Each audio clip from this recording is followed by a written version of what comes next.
Oke, Assalamualaikum warahmatullahi wabarakatuh. Pada video ini kita akan membahas tentang hukum lens.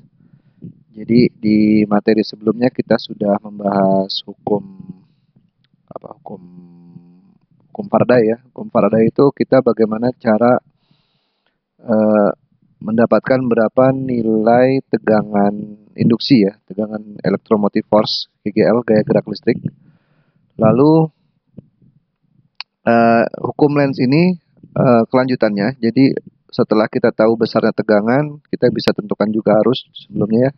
Nah sekarang arahnya kemana sih arah arus listrik induksinya ini gitu.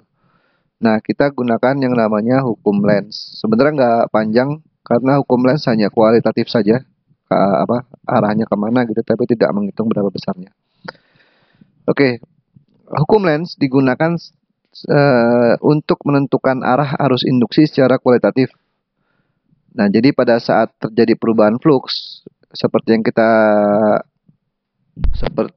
yang kita bahas sebelumnya bahwa GGL atau electromotive force, tegangan dan arus induksi itu terjadi pada saat adanya perubahan flux. Perubahan flux apa? Flux magnetik gitu ya. Jadi secara matematis kan dibilang bahwa eh, tegangan GGL itu minus deflux per dt ya gitu ya. Nah, karena ada perubahan berarti kan ada kondisi awal, ada kondisi setelahnya kan gitu ya. Nah, hukum lens itu bilang adalah saat terjadinya perubahan flux maka arus induksi terjadi untuk mempertahankan flux awal. Atau dengan kata lain arus induksi terjadi ya nih ya untuk mempertahankan flux magnet awal gitu ya.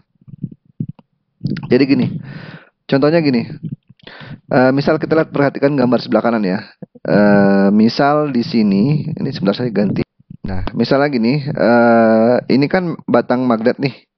Dia punya apa? Punya medan magnet ke arahnya kira-kira ke sana kan gitu ya. Gini. Aduh, sorry.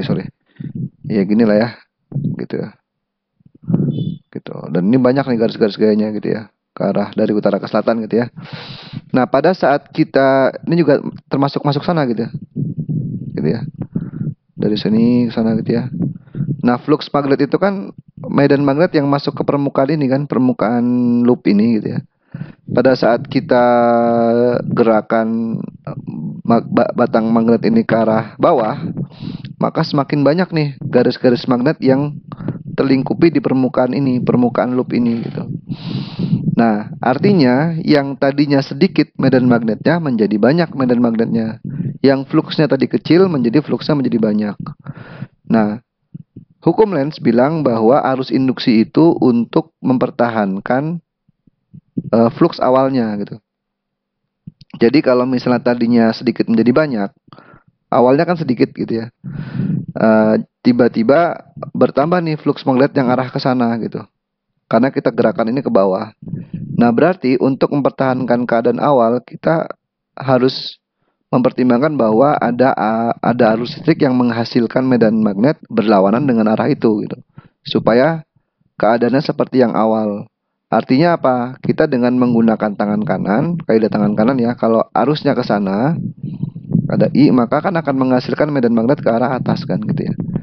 Nah, jadi medan magnet yang tiba-tiba berubah menjadi banyak dilawan dengan medan magnet arus induksi ini yang menghasilkan magnet magnet ke atas.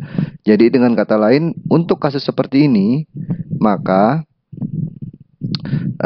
arus yang terjadi adalah ke arah sana atau berlawanan arah jarum jam. Nah, jadi hukum Lenz itu simpel sekali seperti itu. Jadi walaupun simpel tapi ini sangat bermanfaat ya, sangat mudah untuk bagaimana cara menentukan arus induksi. Oke, kurang lebihnya seperti ini mengenai hukum Lenz. Ya, mohon maaf jika ada salah-salah kata.